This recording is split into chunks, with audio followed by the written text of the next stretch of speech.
अब हमारे मुल्क में जो प्रॉब्लम क्या है कि उन टीचर्स को प्रॉपर ट्रेनिंग नहीं मिली होती कि किसी भी सब्जेक्ट को पढ़ाना कैसे, बच्चों को मोटिवेट करना चाहिए ना। हमारी प्रॉब्लम ये है कि हमारा टीचर मोटिवेट ही नहीं कर सकता, और ख़ास तौर पे इंग्लिश पढ़ाने वाला टीचर, क्योंकि उसको तो सिर्फ इंग्लिश उसका डर बिठा देते हैं बच्चे के जहन में कि इंग्लिश बहुत ही कोई वियर्ड चीज़ है जिसको हासिल नहीं किया जा सकता। तो एक रिपोर्ट के मुताबिक 95% असातिज़ा हमारे कॉलेजेस में, हमारे स्कूल्स में, they are not basically teachers. एक FA बंदा या बंदी उस मास्टर्स से बहुत अच्छा पढ़ा सकता है जो स्किल्ड ना हो। अस्सलाम वालेकुम, welcome to PSBKG special podcast. This is Iqra Tabassum और आज मेरे साथ डॉक्टर अली शाह मौजूद हैं जो कि सोशल एक्टिविस्ट भी हैं और इसी के साथ साथ इंग्लिश टीचर भी हैं। इंग्लिश जो कि हमारे मुल्क पाकिस्तान में स्पेशली बहुत ज़्यादा जो एक हमारा स्टेटस कॉन्शियसनेस भी समझा जाता है। इसी के साथ साथ हम ये भी समझते हैं कि जिसको इंग्लिश नहीं आती शायद वो हमारे मुआशरे में फ़िट नहीं होता। तो इसी पर आज हम बात करेंगे। अस्सलाम वालेकुम सर। वालेकुम अस्सलाम। कैसे हैं आप? I'm quite well. Thank you so much for coming. Sir, सबसे पहले तो आप मुझे अपने बारे में बताएं। आप एक इंग्लिश टीचर भी हैं, इसी के साथ साथ आप क्या करते हैं? Alright, so thank you very much for inviting me over here. And I'm very happy today to know about the topic that you were chosen for your program. बहुत ज़रूरी था सर ये। बहुत ज़रूरी था। बिल्कुल। और आपके चैनल का बहुत शुक्रिया। तो अपने बारे में मैं इतना कहूँगा कि मैं एक इंग्लिश टीचर हूँ, उसके साथ मैं एक सोशल वर्कर हूँ, इंग्लिश टीचर ट्रेनर हूँ। ऑल ओवर द पंजाब में डिफरेंट स्कूल्स कॉलेजेस में जाके ट्रेनिंग्स देता हूँ। और एक काम जो मैंने इतनी ज़्यादा ट्रेनिंग्स के बाद और काम करने के बाद जो मुझे सोच आई वो थी कि क्यों ना मैं अपने पाकिस्तान के लोगों को सर्व करूँ। तो उसके लिए फिर मैंने बीइंग एन इंग्लिश टीचर मैंने एक सोसाइटी का क़याम अमल में लाया जिसका नाम है society for English enrichment and development. और उसके प्लेटफॉर्म से मैं डिफरेंट विलेजेस में जाके बच्चों को जो इंग्लिश में प्रॉब्लम्स आती हैं और टीचर्स को जो इंग्लिश मीडियम और इंस्ट्रक्शन में पढ़ाते हुए प्रॉब्लम्स आती हैं उन पे बात करता हूँ। और अल्हम्दुलिल्लाह उसमें मैं बहुत हद तक कामयाब हूँ। और इसके अलावा अगर हम अपनी हॉबीज़ की बात करूँ या मैं अपनी एक्टिविटीज़ की सर, बात इससे पहले मैं एक क्वेश्चन करना चाहूँगी। जैसे कि आपने कहा आप सर्व करते हैं, तो आपने सर्व करना इंग्लिश में ही क्यों ज़रूरी समझा? आप किसी और फील्ड में भी तो सर्व कर सकते थे। ये क्वेश्चन तो बनता है ना जी, क्योंकि हमारे मुल्क में एक बहुत बड़ा अलमिया ये है कि जब हम कहने कि हम सर्व करते हैं तो पहला सवाल तो उठता है कि भाई क्यों, आपको फ़ायदा क्या है इसका? हाँ। तो फ़ायदा सिर्फ इतना होता है कि सर्व में कि आपकी जो मेंटल सेटिस्फेक्शन होती है वो बहुत ज़रूरी नहीं, सर्व करने से फ़ायदा तो हर राइट। और मैंने इंग्लिश को ही चूज़ क्यों किया, उसकी रीज़न ये थी कि I was an English teacher. Okay. और जिस फील्ड में मैं काम कर रहा हूँ मुझे उसी ही फील्ड में अपने मुल्क को सर्व करना चाहिए, अपनी कौम को सर्व करना चाहिए। That was the only reason that I decided to serve in this field. That's good. Okay sir, जैसे कि हम देखते हैं कि पाकिस्तान में इंग्लिश बोलना एक बहुत ही टफ टास्क है, तो क्या समझते हैं इंग्लिश किन लोगों के लिए आसान है बोलना? अगर आसान है तो क्यों, और अगर मुश्किल है तो वो क्यों?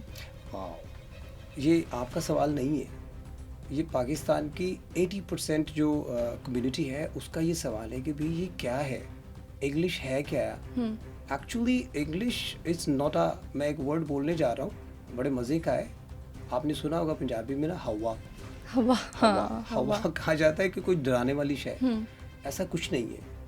अच्छा, अब हमारी कंट्री में issue as a second language है, बल्कि मैं इसको सेकंड लैंग्वेज नहीं कहता, मैं इसको 8th और 9th लैंग्वेज कहता हूँ। उससे पहले हमारी उर्दू है नेशनल मदर लैंग्वेज, उसके बाद हमारी पंजाबी है, सिंधी है, बलूची है, पश्तो है। तो हम इन लैंग्वेजेस को पहले क्रेडिट दें, लेकिन हमारे यहाँ अलमिया ये कि हमने इसको डायरेक्टली सेकंड लैंग्वेज बना दिया है। असल में जो आपने सवाल किया है कि ये मुश्किल किन लोगों के लिए जी। हमारी कंट्री में 2 मीडियम ऑफ इंस्ट्रक्शंस होते हैं। स्कूल्स में जाएं बच्चे तो पहला मीडियम ऑफ इंस्ट्रक्शन था उर्दू मीडियम। उसमें बहुत सारे जो टीचर्स थे वो उर्दू मीडियम में पढ़ाते थे, सिर्फ एक सब्जेक्ट होता था इंग्लिश का। अब जैसे ही जिद्दत आती चली गई, हमारे यहाँ अवेयरनेस आती चली गई, हमें वो ये तो अवेयरनेस आ गई कि इंग्लिश मीडियम ऑफ इंस्ट्रक्शन होता है, लेकिन हमें ये ना पता चल सका कि जो जब होता है तो फिर कैसे होता है। बिल्कुल। उसके लिए क्या था कि हमारे यहाँ कमी थी, एक डेफिशिएंसी थी इंग्लिश टीचर्स की। बल्कि मैं यहाँ पे एक बात ऐड करना चाहूँगा, जो अगर मैं टीचर्स का नाम लूँ तो हमारे यहाँ प्योर टीचर्स की कमी रही है, वो स्टार्ट से ही रही है from the beginning of our country. बिल्कुल बिल्कुल, ये आपने बहुत अच्छी बात की है। जैसे कि इंग्लिश टीचर्स हैं, इंग्लिश तो पढ़ाते हैं लेकिन उन्हें खुद इंग्लिश नहीं आ रही होती। The answer would be really interesting for you, बल्कि लोगों के लिए भी बड़ा इंटरेस्टिंग होगा। आपने वर्ड सुना हुआ है क्विक। अब जो क्वेक्स हैं वो डॉक्टर्स में तो हमने सुना हुआ है कि अताई डॉक्टर्स होते हैं, बिल्कुल तो किसी भी सब्जेक्ट को पढ़ाने के लिए सब्जेक्ट स्पेशलिस्ट का होना बहुत ज़रूरी है। तो माजरत के साथ मैं एक लफ्ज़ यूज़ करने जा रहा हूँ कि हमारे यहाँ अताई टीचर्स भी पाए जाते हैं जिन्होंने डिफरेंट किस्म की शॉप्स खोल रखी है और वहाँ पे वो फिर लोगों को साइकोलॉजिकल वो जो उनके साथ जो है ना खेल खेलते हैं जी। और कहते हैं मसला ही कोई नहीं, आप आ जाए, अंग्रेज़ी तो घर की बात है। और जब बच्चा वहाँ पे चला जाता है तो उसको फिर वो जदीद तरीक़ों के साथ, कंप्यूटर भी होता है सामने, उसके बाद जनाब वो टाइपिंग भी होती है, लिसनिंग भी होती है, सब कुछ दिखा के, लेकिन उनके साथ वो क्या किया जाता है, एक ड्रामा खेला जाता है। दूसरी बात जो आपने पूछी कि मुश्किल क्यों होती है, हाँ जी, प्रॉब्लम ये है कि हमारे मुल्क में जो टीचिंग है, स्कूल टीचिंग जो है, जो बुनियादी टीचिंग है, उसका ही सबसे बड़ा अलमिया है। इंग्लिश मीडियम ऑफ इंस्ट्रक्शन में पढ़ाना हमारे मुल्क के टीचर्स के बस की बात नहीं है।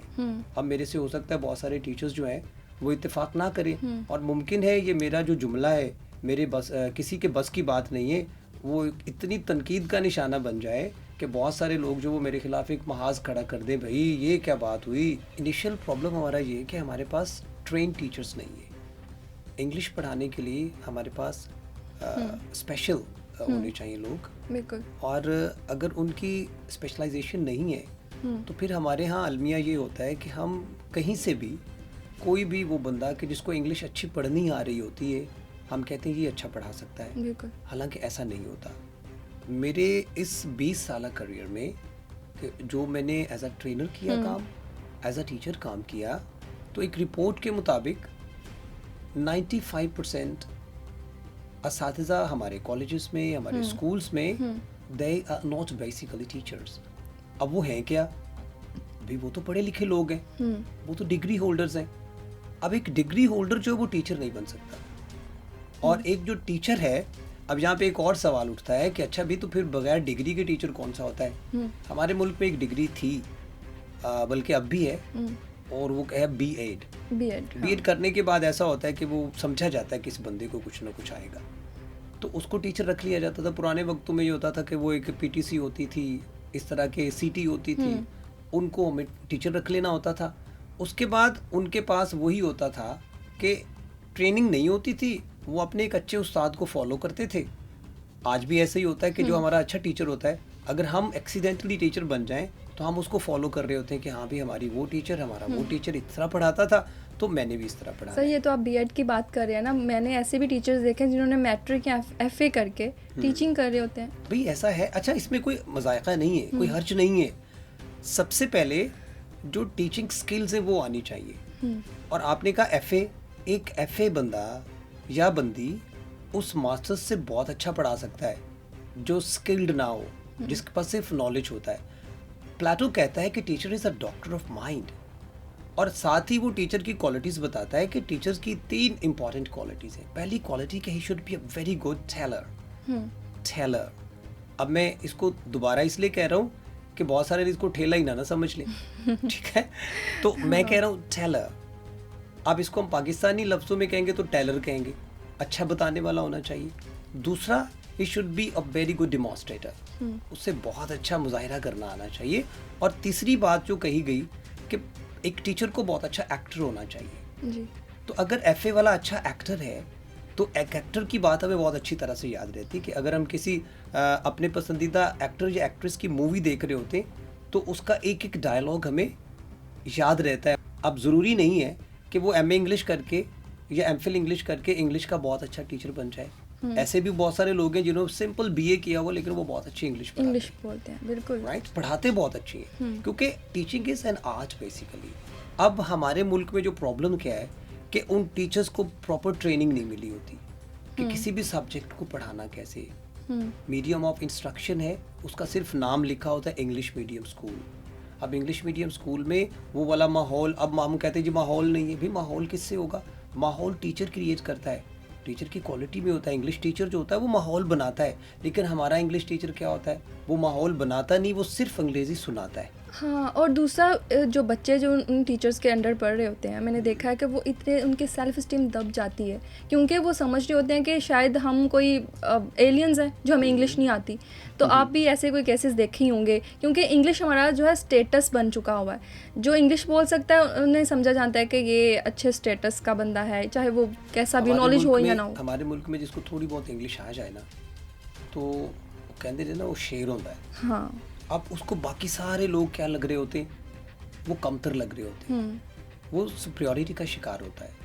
और ये हमारे मुल्क में बड़ी आम सी बात है क्योंकि हमारा मुल्क ही जो फंडामेंटल इसकी कह लेना कैरेक्टरिस्टिक में शामिल है, वो थी क्या, वो सुपरियॉरिटी बेस्ड कंट्री है हमारी। तो वो तो सुपीरियर होता है ना, बच्चों को मोटिवेट करना चाहिए ना। हमारी प्रॉब्लम ये है कि हमारा टीचर मोटिवेट ही नहीं कर सकता, और ख़ास तौर पे इंग्लिश पढ़ाने वाला टीचर, क्योंकि उसको तो सिर्फ इंग्लिश डर बिठा देते हैं बच्चे के जहन में कि इंग्लिश बहुत ही कोई वियर्ड चीज़ है जिसको हासिल नहीं किया जा सकता। ऐसा नहीं, वो कॉन्सेप्ट्स को समझ नहीं पा रहे हो, तो उसकी रीज़न क्या होती है कि उनका स्ट्रक्चर बहुत वीक होता है, बहुत भी बेस बहुत वीक होती है। तो सर ये तो होगी ना वजूहात। अगर हम बात करें कि किस तरह से अभी भी अगर हम चाहें सीखने, अब जैसे कि लोग सीख भी रहे हैं, बाहर भी जाना चाहते हैं, तो क्या टिप्स देना चाहेंगे इंग्लिश को कैसे लर्न किया जा सकता है? हाँ, सीखने के लिए ना, किसी भी चीज़ को सीखने के लिए, चूँकि एक लर्निंग बिहेवियर होता है, एक होता है टीचिंग बिहेवियर, एक होता है लर्निंग बिहेवियर। अनफॉर्चुनेटली हमारे मुल्क में स्टूडेंट्स का बिहेवियर लर्निंग नहीं है, और टीचिंग में सबसे पहली बात ये होती है कि स्टूडेंट का बिहेवियर चेंज करना होता है। हमारे यहाँ बच्चों का बिहेवियर चेंज नहीं किया जाता, उनको सबक दिया जाता है, लाइफस्टाइल सिखाया जाता है। ठीक है। सबसे पहले तो हमें बच्चे के लर्निंग बिहेवियर को, उसका लर्निंग एटीट्यूड बनाना चाहिए कि वो किसी गैर जुबान को सीखने जा रहा है। सबसे बड़ा अलमिया और सबसे बड़ा इशू ये है कि टीचर को चाहिए कि पहले अंग्रेजी पढ़ाने से पहले या सिखाने से पहले उसके अंदर एक ऐसी मोटिवेशन क्रिएट करे कि बच्चा कहे नहीं भाई मैंने तो सीखना ही सीखना है। उसके बाद इंग्लिश सीखने के लिए जो मैंने स्ट्रक्चर की बात की थी, बच्चों के स्ट्रक्चर पे जोर देना चाहिए। एक वर्ड इस्तेमाल होता है टेंस, वो हमेशा हमें टेंस करते हैं। अब मुझे नहीं पता आपको करते हैं या नहीं करते मुझे भी किए। हाँ, हो सकता है आपको भी सबको करते हैं। हाँ, वो टेंस जो नाम जैसे ही आता है तो वो कहते हो। हमारे मुल्क में कहा था जी टेंसेस जरूरी नहीं है, खौफतारी हो जाता है, खौफतारी हो जाता है। अब देखिए ना, आपने कोई ईंट बनानी है, तो ईंट बनाने के लिए पहले मिट्टी चाहिए, गारा चाहिए, पानी चाहिए, और उसके बाद एक सांचा चाहिए। अब उस सांचे में जैसे ही हम उसको डालेंगे तो वो ईंट सामने बन के आ जाएगी। इसी तरह जब भी आपने कोई जुमला किसी भी जुबान में बोलना है तो आपको पहले उसका सांचा चाहिए, उसकी शक्ल चाहिए, फिर उसके बाद आपने वर्ड्स को वन बाय वन वहाँ पे सेट करना होता है। तो हमारे मुल्क में ये वो जो सेंटेंस स्ट्रक्चर है वो नहीं सिखाया जाता, हालांकि सेंटेंस स्ट्रक्चर ही किसी भी जुबान को बोलने के लिए बहुत इंपॉर्टेंट है। ठीक है, ठीक है। अच्छा, अभी एक छोटी सी इसमें ये भी पॉइंट ऐड करते चले जाएं कि आइल्स की तरफ बच्चे बहुत भाग रहे हैं, तो वो भी एक बहुत ही उसको समझ आता है डेंजरस कोई चीज़ है। आइल्स के बारे में आप क्या कहना चाहेंगे कि उसको अगर सीखना है तो इंग्लिश आनी कितनी ज़रूरी है, या फिर आइल्स इंग्लिश के बगैर भी किया जा सकता है? ये थोड़ा सा लोगों के जहन में क्वेश्चन होता है। International English language testing system. अब बच्चे जो हमारे गवर्नमेंट स्कूलों से आते हैं, हाँ, उनका कॉम्प्रिहेंशन बहुत वीक होता है। हाँ जी, यानी वो उन्होंने किया तो होता है कि पैराग्राफ पढ़ के सवालों के जवाब दें। हाँ, समटाइम्स वो पढ़ लेते हैं लेकिन समझ नहीं पा रहे होते, वो कॉन्सेप्ट नहीं समझ आ रहा होता। बेसिकली वो पैराफ्रेजिंग होती है, उनकी समझ में नहीं आती और वो खाली जगह पूरी नहीं कर पाते। एक इशू तो वो होता है, तो उसको वो लोग करते हैं जो बाहर जाते हैं। अब उनको जो प्रॉब्लम्स आती हैं वो यही आती हैं, और जिनकी स्कूलिंग बहुत अच्छी होती है, जिन्होंने इंग्लिश मीडियम में पढ़ा होता है, उनके लिए वो इतना मुश्किल नहीं होता। ठीक है। और जो गवर्नमेंट सेक्टर से बच्चे आते हैं उनमें वो वाले बच्चे जो टॉप 10 में होते हैं उनके लिए भी कोई बहुत बड़ा इशू नहीं होता। इशू उनके लिए होता है कि जो एवरेज स्टूडेंट्स होते हैं, ठीक है, क्योंकि उनको तो ना इधर की समझ आ रही होती ना उधर की, वो उनको सवाल ही नहीं आता, उनको समझ नहीं आ रहा था कि ये सवाल पूछ क्या रहा है। Thank you so much sir, आपने आज जो चीज़ें बताई हैं, जैसे कि बच्चे बहुत सारा कंफ्यूज होते हैं कि इंग्लिश शायद कोई ऐसी चीज़ है कभी हम सीख ही नहीं सकते। इंग्लिश जस्ट अ लैंग्वेज, और अगर आप चाहें तो उसे सीख भी सकते हैं किसी भी उम्र के किसी भी हिस्से में। तो होप सो कि आपको इस पॉडकास्ट के बाद बहुत ज़्यादा फ़ायदा हुआ होगा फॉर इंग्लिश लर्निंग। तो इसी के साथ हमें दीजिए इजाज़त, इंशाल्लाह नेक्स्ट वीडियो में दोबारा हाजिर होंगे। अल्लाह हाफिज़।